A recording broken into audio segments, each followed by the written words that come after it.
승마지도자 자격 기출문제 함께 풀기 2022년 마학 5부 시작하겠습니다. 42 말사료에서 칼슘과 인에 대한 함량으로 옳은 것은 1. 공유사료에는 인 함량이 높으므로 단독으로 공급한다. 2. 칼슘과 인의 비율은 3대1이 적당하다. 3. 아침에는 인 함량이 높은 사료, 저녁에는 칼슘 함량이 높은 사료를 공급하여 비율을 맞춘다. 4. 풀사료에서 칼슘 함량이 높은 것은 둑과 건초이다. 정답은 4번이고요. 1번에 보면은 그 공유사료에는 칼슘보다 인 함량이 높다. 그래서 단독으로 공급하기보다는 석회석 같은 칼슘 첨가제가 보충된 배합사료 형태로 공급해야 된다. 그 책에 읽어보면은 그런 형식으로 나와요. 그 인이 칼슘 함량보다 많으면 그 칼슘의 흡수를 저해를 합니다.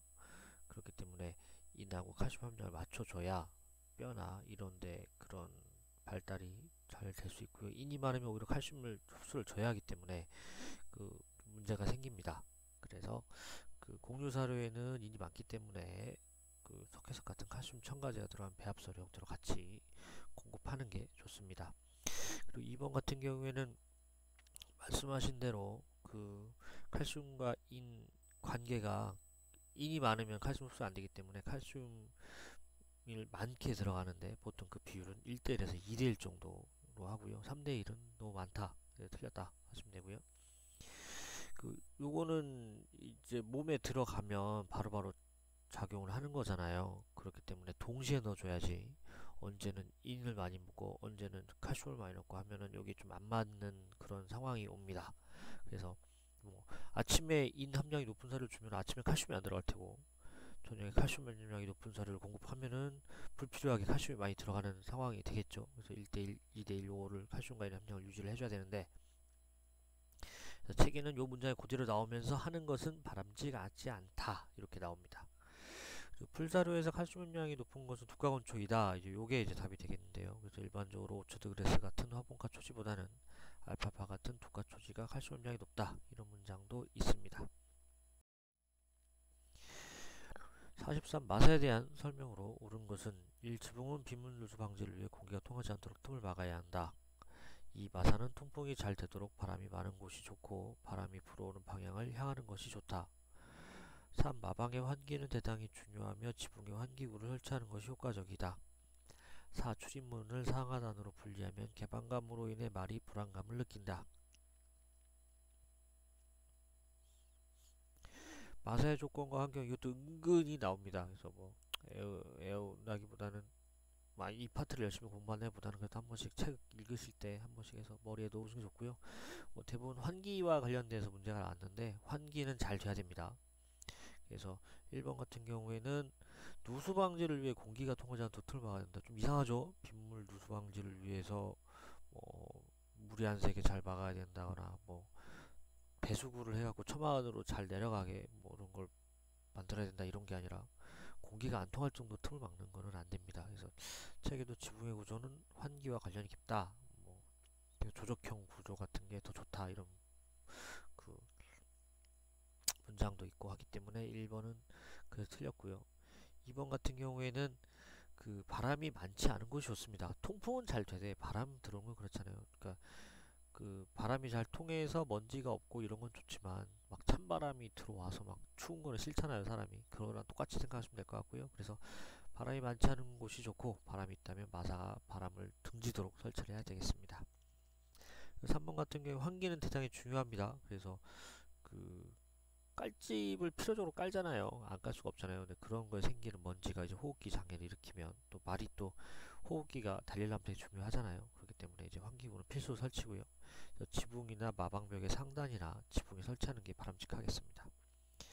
그리고 출입문을 상하단으로 분리하면 개방감으로 인해 말이 불안감을 느낀다. 이거 그냥 얼핏 읽으면 개방돼서 이제 말이 이제 다른 그런 것들을 그러니까 막 공포, 무서움을 잘 느끼는 동물이고 잘 도망가잖아요. 그래서 그런 걸 보면 개방감으로 불안감을 느낄까라고 생각할 수도 있는데 실질적으로는 그 상단과 하반을 분리하게 되면은 말이 이제 밖으로 고개 내밀잖아요. 그럼 통로도 이렇게 보고 사람 가면은 뭐 애교도 부리기도 하고 그렇잖아요. 그래서 오히려 말이 대답할 수 있어 매우 안정된 상태가 유지된다가 되겠습니다. 뭐 제 생각에도 뭐 말이 뭐 무서움을 잘 느끼긴 하지만 뭐 시력 같은 게 되게 좋잖아요. 멀리도 볼 수 있고 그런 것들이 오히려 그런 것들을 멀리 보고 그래야 말이 이제 편안하고 그렇지. 뭐 출입문이 분리가 안 돼 있으면 그 마방 안에 좁은 마방 계속 있으니까 오히려 그런 게 더 불안하지 않을까 생각이 됩니다. 그래서 답은 3번 그 지붕의 환기구 설치가 효과적이다 이렇게 생각하시면 되겠습니다. 그 말의 운동 생리에 대한 설명으로 옳지 않은 것은 1. 말이 달릴 때 사용된 에너지는 유산소계 에너지와 무산소계 에너지로 분류된다. 2. 유산소계 에너지 생산 물질인 젖산은 근육의 통증을 초래하는 피로 물질이다. 3. 크레아틴 인산계 에너지는 이미 만들어져 근육에 저장되어 있다가 긴급한 상황에 사용되는 에너지로 무산소계 에너지다. 4. 호흡기에 질병이 있거나 심폐 용량이 부족한 경우 산소 공급이 불량하여 유산소계 에너지 생산이 감소되어 운동 능력이 떨어질 수 있다.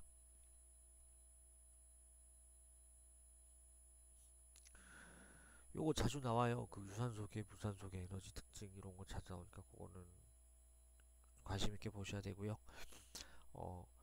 말씀하신 대로 유산소계 에너지, 무산소계 에너지가 있는데 무산소계 에너지는 젖산계 에너지와 크레아틴 인산계 에너지 세 가지가 됩니다. 그래서 유산소계 에너지가 그 미토콘드리아에 의한 그 산소 그를 쓰는 에너지를 말하는 거고요. 무산소계 에너지는 이제 유산소계 에너지가 한계에 다다랐을 때 산소 없이 그 활용해서 불완전 연소를 통해서 생기는 게 무산소계 에너지 중에 젖산계 에너지가 되겠습니다. 그래서 불완전 연소이기 때문에 젖산이 생기고요.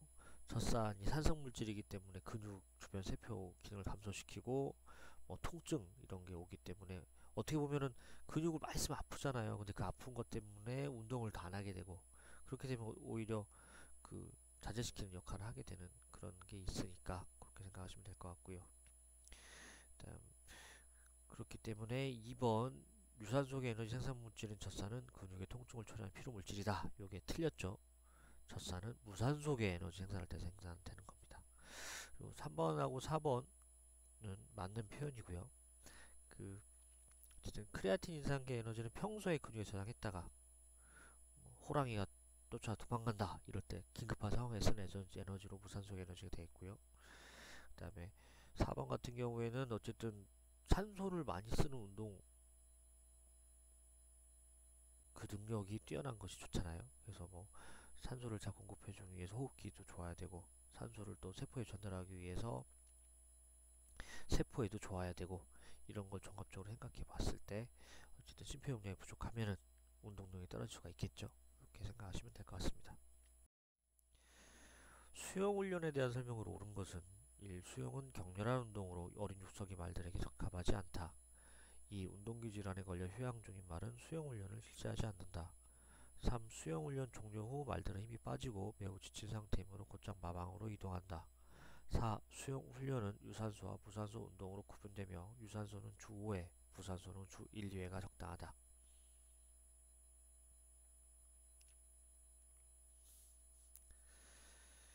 요거 같은 경우 하나씩 설명을 드리면 그 수영 훈련이 잘 안 나오다가 작년인가부터 나오는 것 같더라고요. 그래서 뭐지? 이런 생각을 좀 하는 좀 그런 파트여서 한번 쭉 읽어는 보세요. 예. 그래서 어린 육성계 말들에게는 물에 대한 공포감을 없애주고 발육을 촉진시키기 위해 실시한다. 그쵸? 우리 애들 수영시키잖아요. 그거랑 똑같다고 생각하시면 될 것 같고요. 그 다음에 그 책에는 수영 훈련의 대상으로 빼놓을 수 없는 것은 운동기 질환에 걸려 휴양 중인 말이다. 이렇게 되어 있습니다. 그래서 운동기 질환이라면 관절염, 건염, 인대염 뭐 이런 거겠죠. 저희도 이제 수영 훈련을 하면 관절에 무리가 없다 해서 어르신들 할머니들 많이 하잖아요. 그렇게 생각하시면 될 것 같습니다. 그래서 운동기 질환에 걸려 휴양 중인 말은 수영 훈련을 해야 되고요. 3번은 수영 훈련 종료 후 말들은 힘이 빠지고 매우 지친 상태이므로 곧장 마방으로 이동한다 되어 있는데 수영을 하고 나오는 말들은 힘이 빠지고 매우 지친 상태이므로 다리 지지력이 약해집니다. 그래서 바로 마방까지 가지 말고 딱 빠져나오면 그 말이 바닥에 나온 지점에서 좀 쉬었다가 말이 진정된 기미가 보이면 그때 다시 끌어내도록 하는 게 좋겠습니다. 요 책에는 수영훈련도 유산소 훈련, 무산소 훈련 할 수 있는데 유산소는 주 5회, 무산소는 주 1, 2회 정도 시키는 것이 좋고요. 어쨌든 그 이것도 운동이니까 너무 말을 많이 하면 마체 무리가 올 수는 있겠죠. 그래서 요 정도 순서, 이렇게 요 정도 횟수를 지켜주는 게 좋을 것 같습니다.